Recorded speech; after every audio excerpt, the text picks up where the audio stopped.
नमस्कार। खेत खजाना में आपका स्वागत है। आज बुधवार है और फरवरी की तारीख है 22। आज सरसों में गिरावट और बढ़ी है, हालांकि आवक स्टेबल हो गई है। नरमा कपास के भाव भी एक बार स्टेबल पोजीशन में आ गए हैं। ग्वार में थोड़ी और गिरावट बढ़ी है। विस्तार से बात करें उससे पहले आपसे वही विनम्र निवेदन, आप इस चैनल को सब्सक्राइब कर लीजिए और सब्सक्राइब करने के साथ साथ बेल आइकन को जरूर प्रेस कीजिए ताकि वीडियो अपलोड होते ही सबसे पहले आप तक पहुंचे। आज सरसों बाजार में गिरावट बढ़ी है। आवक जैसे कल 8 लाख बोरी की थी, आज भी लगभग 8 लाख बोरी की ही आवक हुई है। लेकिन जो जयपुर का बाजार है वो 50 रुपये टूटा है। आज बाजार खुला है 5,825 रुपये पर। और भरतपुर का बाजार भी खुला है 5531 रुपये पर। लगभग 60 रुपये की गिरावट यहाँ भी दर्ज हुई है। दिल्ली और चरखी दादरी लाइन पर भी 50-50 रुपये की गिरावट है और टोंक निवई लाइन पर भी इतनी ही गिरावट है। तो ये सब आवकों का प्रेशर है, आवक बढ़ रही है, इसलिए ये जो है दबाव देखने को मिल रहा है। हालांकि आज सलोनी प्लांट ने सुबह 50 रुपये के लगभग भाव बढ़ाया था और नई और पुरानी दोनों सरसों में, लेकिन शाम को फिर 25 रुपये बाजार कमज़ोर किया है अभी थोड़ी देर पहले। तो ये जो उतार चढ़ाव है ये तेल की डिमांड के अनुसार होता है और सरसों की खरीद भी उसी हिसाब से होती है जितनी ज़रूरत होती है। ज़रूरत के अलावा खरीद नहीं हो रही है सरसों के अंदर, क्योंकि तेल की डिमांड कमज़ोर है। वो इसलिए कमज़ोर है, जैसा कि कल भी मैंने बहुत विस्तार से आपके सामने स्थितियां रखी थी कि पाम तेल का, सूरजमुखी तेल का, सोया तेल का इतना बड़ा स्टॉक है भारत में कि और वो उनके रेट इतने सस्ते हैं कि उनके सामने हमारे घरेलू तेल तिलहन का जो बाज़ार है वो टिक नहीं पा रहा है।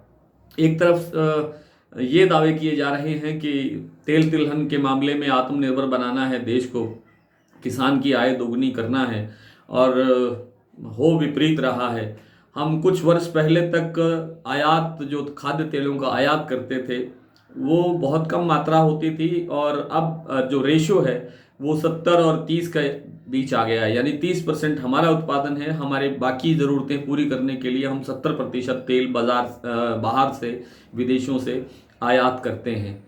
और अगर यही स्थितियां रही, जैसे इस बार सरसों का उत्पादन बढ़ा है, पिछले साल भी बढ़ा था लेकिन इस साल और ज़्यादा बढ़ा है, तो अगर सरसों का भाव नहीं मिलेगा किसान को, तो फिर तिलहन की खेती को या सरसों की खेती को या सोयाबीन की खेती को आप कैसे प्रोत्साहित करेंगे, आप किसान को कैसे हौसला देंगे, ये समझ से बाहर है। फिलहाल सरसों के बाजार में गिरावट और बढ़ने की संभावना है। एमएसपी से भी बाजार नीचे जा सकता है। सरसों तेल के दाम मार्च के पहले हफ्ते में यानी होली के आसपास 110 से 120 रुपये के आसपास आ सकते हैं। अभी बाजार जो सरसों तेल जयपुर का भाव है वो 1151 रुपये पर है एक्सपेलर भाव, और जो कच्ची घानी का भाव है वो 1161 रुपये पर बना हुआ है। ये नीचे टूट करके एक 1110 और 1120 के आसपास आ सकता है। ये स्थितियां जल्द ही बन सकती है क्योंकि आवकों में अभी और प्रेशर बनना बाकी है। नरमा कपास में कोई सुधार नहीं है। बाजार 8,000 से लेकर के 8400 रुपये तक चल रहा है और इसके अंदर सुधार इसलिए नहीं है क्योंकि रुई की कोई मांग नहीं है। रुई इंटरनेशनल मार्केट में भी खपत कम हुई है। आज सेंट्रल गवर्नमेंट ने फिर कहा है कि हमारी जो खपत है वो कमज़ोर हुई है। 275 लाख गांठों की खपत होने की उम्मीद है इस साल सरकार को। पिछले साल ये लगभग 280 लाख गांठ थी, तो ये 5-6 लाख गांठ तो ये यहीं घट गया। कुल 18% के आसपास खपत में कमी बताई जा रही है। ग्वार के बाजार के अंदर भी गिरावट है। 5600 रुपये का आसपास बाजार आ गया है, आप 150 की गिरावट कह सकते हैं।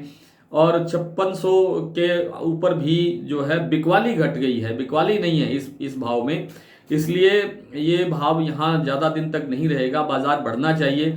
ये भाव इसलिए कमज़ोर हुए हैं, मुझे जैसा लग रहा है कि जो पुराना ग्वार है यानी जो गोदाम से जो माल निकाला जा रहा है उसके कारण से ये भाव कमज़ोर हुआ है। और बहुत जल्द लगता है कि मार्च के अंतिम सप्ताह तक बाजार ठीक ठाक होने की स्थिति में आ सकता है। 200, 300, 400 रुपये की स्थिति सुधार की संभावना बनती है। सारे ही जो टॉप स्पेशलिस्ट हैं उन सबका यही कहना है। एक खबर गेहूं की भी है। गेहूं के अंदर सरकार ने 20 लाख टन और उतार दिया है। पिछले पखवाड़े के अंदर 30 लाख टन माल उतारा था बाजार में और आज 20 लाख टन और अनाउंस किया है। कल शाम को किया था। 20 लाख टन गेहूं और बाजार में उतारेंगे। इससे गेहूं के बाजार पर भी दबाव आएगा। सामने फसल भी आ रही है। और ये जो गेहूं की कीमतें हैं जो कल परसों से फिर सुधरनी शुरू हुई थी थोड़ी थोड़ी, उन पर फिर प्रेशर आएगा और बाजार एक बार डाउन जाएगा। लेकिन भयभीत होने की जरूरत नहीं है, एमएसपी से ऊपर रहेगा बाजार। आज सरसों का भाव भरतपुर खुला है 5531 रुपए, जयपुर 5825, सलोनी 6350 पर कारोबार कर रहा है पुरानी सरसों में। मुरैना 5000 रुपये, अलीगढ़ 5250 रुपये, अलवर 5600 रुपये, सुमेरपुर 5490, कोटा 5300, बीकानेर 5500, दिल्ली 5700, चरखी दादरी 5650, नागौर 5000, कोलकाता 5950, मंदसौर 5350, एलनाबाद 5484, गोलूवाला 4987, आदमपुर 5440, गंगानगर 5320, सिरसा 5470। ये भाव थे सरसों के। और गोलूवाला में आज एलनाबाद में आज नरमा बिका है 8083 रुपये, गोलूवाला में 8356, अनूपगढ़ में 8420, विजयनगर में 8350, पीलीबंगा में 8227 और आदमपुर में भाव रहा 8200 रुपये, गंगानगर में 8082 रुपये, सिरसा में 8151, भट्टू में 8030 रुपये, रायसिंह नगर में 8185, अबोहर मंडी में 8000 रुपये। ग्वार आज आदमपुर में बिका है 5635, गंगानगर में 5625 और सिरसा में 5638। आज इतना ही, कल आपसे फिर मुलाकात होगी, तब तक के लिए नमस्कार।